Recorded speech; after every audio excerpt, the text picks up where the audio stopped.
질병하고 재난에 대한 이야기도 마찬가지예요. 괴이한 이야기고요. 굉장히 기이한 이야기입니다. 조금 다르긴 하죠. 아까 괴이한 존재들에 대한 얘기가 각각 개인의 체험이 모이는 거였다면 질병하고 재난 같은 경우는요, 모두가 함께 겪어요. 그리고 실제 있었던 사건에서 비롯된 거잖아요. 제주도는요, 예전부터 기근, 수해, 그다음 역병, 전염병이요. 계속 노출돼 왔고요. 위험에 처해 왔고요. 그때마다 굉장히 심각한 피해를 입었습니다. 언제까지요? 1920년, 40년 계속됐어요. 그중에서 제가 자료를 하나 보여드릴게요. 동아일보의 1920년의 기사예요. 9월 기사거든요. 이때가 1920년이 경신년이에요. 이때 제주도에 호열자가 창궐합니다. 호열자가 다른 말로는 콜레라예요. 아시죠? 이 호열자라고 부르는 이유는 뭔가요? 병에 걸리면 그 아픈 고통의 정도가 호랑이한테 물어 뜯겨서 찢기는 정도의 고통이라고 해서 호열자라고 하는 거거든요. 다른 말로는 뭐라고 하냐면요. 여기 9월 7일의 기사에 나오는데요. 괴질이라고 합니다. 괴질할 때 괴가 무슨 괴예요? 아까 저희가 본 괴예요. 예, 어디에서 왔는지, 얘가 어떻게 병을 옮기는지 알 수가 없어요. 그래서 너무나 두려운 대상이었고요. 너무나 공포의 대상이었어요. 왜냐하면 현실 그 자체니까요. 이 1920년대에 창궐한, 제주에서 창궐한 호열자는요, 사실 전국적으로 다 그때 당시에 호열자가 유행을 했대요. 근데 유독 제주도가 엄청나게 큰 피해를 입었대요. 어느 정도였냐면요, 총계, 그러니까 콜레라, 호열자에 걸린 사람의 수가 8,420명이에요. 그중에 사망자는요, 3,455명이에요. 통계로 얘기해드리자면요. 당시 1920년대에 제주도 인구가 전국 대비 1.12%밖에 안 됐대요. 아무리 합해봤자. 근데 이 당시에 호열자에 걸린 환자 수는요. 39%. 그리고 사망률은 30%. 엄청 낮던 거죠. 1920년대까지도 이렇게 전염병의 피해가 컸다는 사실을 주목해 주시면 참 좋을 것 같아요. 이 이후에 한 번 더 호열자가 제주도에 창궐하거든요. 1946년에 한 번 더 창궐을 해요. 병술년인데요. 이때는 사망자가 현저하게 줄어요. 몇백 명 정도로 줄어요. 그 사이에 뭐가 들어와요? 병원들이 들어와요. 그리고 의료 체계가 확립이 되고요. 사람들의 인식이 바뀝니다. 이게 신이 내린 벌 같은 게 아니야. 저주 같은 게 아니야. 괴이한 게 아니야. 뭘로 충분히 극복할 수 있어? 예방주사랑 그다음에 방역으로 극복할 수 있어. 이렇게 바뀐 거죠. 하지만 1920년대까지도 피해가 이 정도였으니까 당연히 이 질병, 호열자에 대한 괴이한 얘기, 기이한 얘기도 전승이 되겠죠. 한번 보실까요? 속수무책으로 막 사람들이 죽잖아요. 그러니까 이때 가장 다급하게 해야 될 일이 뭐예요? 감염 확산을 막기 위해서 시체를 빨리 치워줘야 돼요. 근데 장례를 제대로 치를 수 있나요? 없잖아요. 그럼 어떻게 해요? 일단 죽은 것 같으면 어떻게 해요? 멍석에 싸고 지게에 져서 동네에서 그냥 구덩이 하나 파놓으면 거기에 던지는 거예요. 가매장으로. 또 토롱이라고 해가지고요. 묻을 수 없잖아요. 당장 장례 못 치르니까 저기 멀리 좀 떨어져 있는 곳에 가가지고 구덩이 파서 관 놓고 이 흙만 약간 덮은 다음에 거기에 이렇게 지푸라기 씌워 넣고 해가지고 놔두는 거예요. 그 정도였어요. 갓난아기도 예외는 없었어요. 근데 이러다 보니까요. 어떤 일이 발생하냐면요. 그냥 어느 정도 의식이 혼미하고 가사 상태에 빠진 건데 그러니까 목숨이 붙어 있는데 죽은 줄 알고 내다 버려.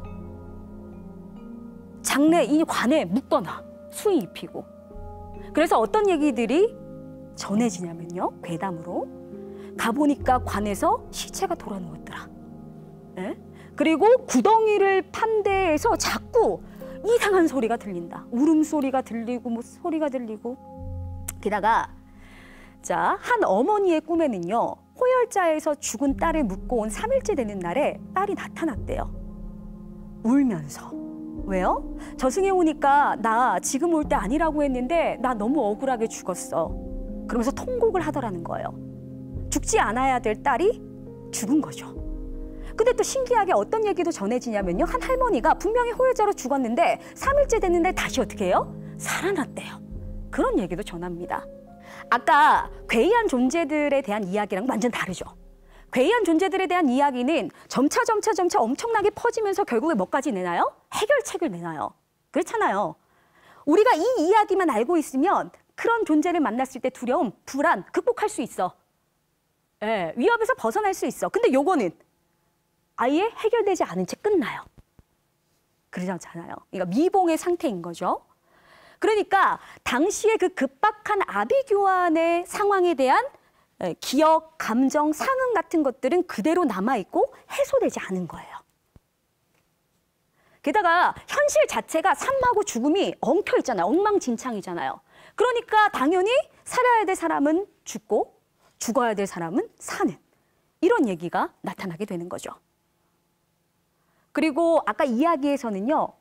자기 가족이 죽는데 이웃이 죽는데 어떻게 손 쓸 수가 없어요. 무력감이 느껴지고요. 딸내미가 그렇게 꿈에 나오면 얼마나 마음이 아프겠어요. 살아있는 사람들의 죄책감까지 느껴지죠. 같은 맥락인데요. 좀 다른 게 역사적 상처하고 그 역사적 상처가 쭉 이어져 와서요. 지금에도 괴이한 이야기로 계속 생산되는 게 있어요. 제주도에서요. 도로괴담입니다. 운을팡할 지방도로라고 하죠. 그래 지나가면 귀신이 붙든다고 했었어. 손님이 손을 들러가지고 분명히 탔는데 눈미를 보니까 사람이 없어. 등골이 못 싸가다니까 손자고 할 때는. 이 지점. 뭐 저쪽으로 지나가는 도중에 이쪽에서 봤습니다. 도로괴담입니다. 그런데 이 도로괴담이 대표적인 게 두 개가 있어요. 하나는 아까 보셨던 1118번 도로, 남조로입니다. 남조로, 의귀리하고요. 저 조천리를 잇는 남북으로 잇는 도로죠. 또 하나 보이시죠? 516 도로예요. 사고 얼마나 많이 나요. 그렇죠. 제주시 이도동부터 여기 서귀포시 영천동을 잇는데 한라산 동쪽을 뚫고 지나가요. 근데 문제는 뭐예요? 여기에 어느 중산간 마을에 사실 사상 피해자가 없는 곳이 있겠습니까마는 유독 많은 사람들이 학살을 당한 곳이 위로 지나가거나 옆에 있다는 거죠. 아직 이 4.3에 대한 상처와 아픔이 치유되지가 못했습니다. 그렇잖아요. 그것뿐만 아니라요. 516 도로 같은 경우는요. 이게 원래 일제강점기에는 간이도로로 만들어졌던 거거든요. 근데 이게 언제 다시 완공이 되냐면 박정희 정권 때 국토건설단이라는 걸 만들어가지고 완공을 해요. 그래서 516이잖아요. 도로 이름이. 근데 이 국토건설단에 포함되는 사람들이 병역 기피자, 그다음에 조직폭력배, 노숙자 이런 사람들을 모아다가 어마장장하게 힘든 노동을 시켰어요. 그래서 죽은 사람이 그렇게 많았대요. 그대로 한이 묻어있는 겁니다. 게다가 그냥 딱 지금 그 도로들을 보자면요. 너무 가팔라요. 커브도 너무 많고요. 날씨 영향을 너무나 받아요. 이상하리만치 거긴 안개가 왜 이렇게 끼는지 몰라. 그래서 진짜 실제로 교통사고도 많이 나요. 그래서 이 도로는요. 4.3 사건이라는 과거의 무차별적인 폭력과 억압, 그다음에 근대화의 어두운 그림자, 그다음에 진짜 현대의 일상에 대한 병괴, 사고가 전부 다 도로라는 하나의 공간에서 계속 연속선상으로 이어지고 있는 거예요. 문제는 이 파급력이요. 왜 이렇게 크냐. 4.3에 억울한 죽음을 당한 사람들이 3만 명이잖아요. 이 3만 명에 대한 비극이 해결되지 않고 현재 진행형으로 계속 이어지고 있어서 요게 바로 공포와 한으로 변해버렸는데 지금도 여전히 어떻게 돼요? 사고는 반복돼요. 그러니까 이 풀리지 않은 비극, 슬픔, 한, 두려움이 어디까지 와버리는 거예요? 지금 일어나는 사고의 원인이구나. 이렇게 생각을 해버리게 되는 거죠. 그렇잖아요. 게다가 이 도로라는 게 누구나한테 열려 있죠. 누구나 지나다닐 수 있어요. 아까 버스기사, 택시운전사, 출퇴근하는 사람, 관광객들, 수많은 사람들이 지금도 지나다니죠.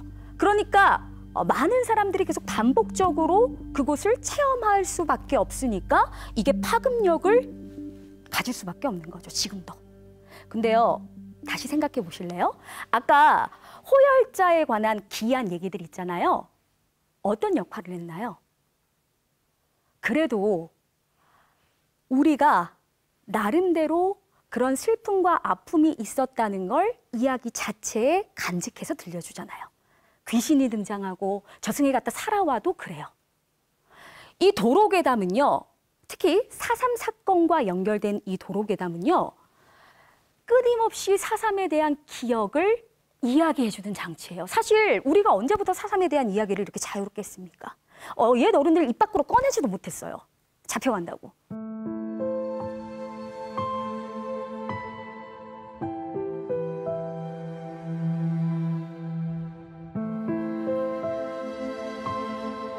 그러니까 그 얘기를 직접적으로 못하니까 어떻게 해요? 그 그 슬픔, 그 공포를 어떻게 이런 식으로 어두운 영역에 돌려가지고 얘기를 하는 겁니다. 그런 역할을 한 거예요. 이게 또 현대에 와서는요. 또 새로운 것들을 생산을 합니다. 대표적인 게 뭐예요? 숙소 괴담이랑 렌트카 괴담이에요. 숙소 괴담 펜션, 게스트하우스 이런 데예요. 근데 문제는 뭐냐면 실제로 벌어졌던 사건, 범죄 사건이나 뭐 이분의 실종 사고 이런 게 있었잖아요. 그럼 그게 딱 이 괴담 이야기의 기반이 되는 거예요. 그 위에 얹어지는 거죠. 왜 그럴까요? 왜 이게 괴이하다고 느낄까요? 낯설잖아요. 그렇죠? 이 방에 누가 묵었는지 알 수 없어요. 어떤 일이 벌어졌는지 알 수 없어요. 렌트카요? 내 차 아니잖아요. 그러니까 누가 탔는지 알 수 없어요. 무슨 일이 벌어졌는지 알 수 없다고요. 내가 가장 안전해야 되는 곳들이거든요, 사실. 낯선 데 여행 왔잖아요. 예, 그만큼 뭐 이동이 자유로워지기도 했고요.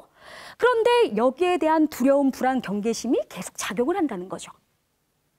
그래서 요거는 타 지역 사람들이 훨씬 더 많이 얘기하고요. 파급력도 타 지역 사람들한테 좋아요. 그렇겠죠? 근데 요게 이 아까 본 도로괴담하고요 굉장히 비슷하죠.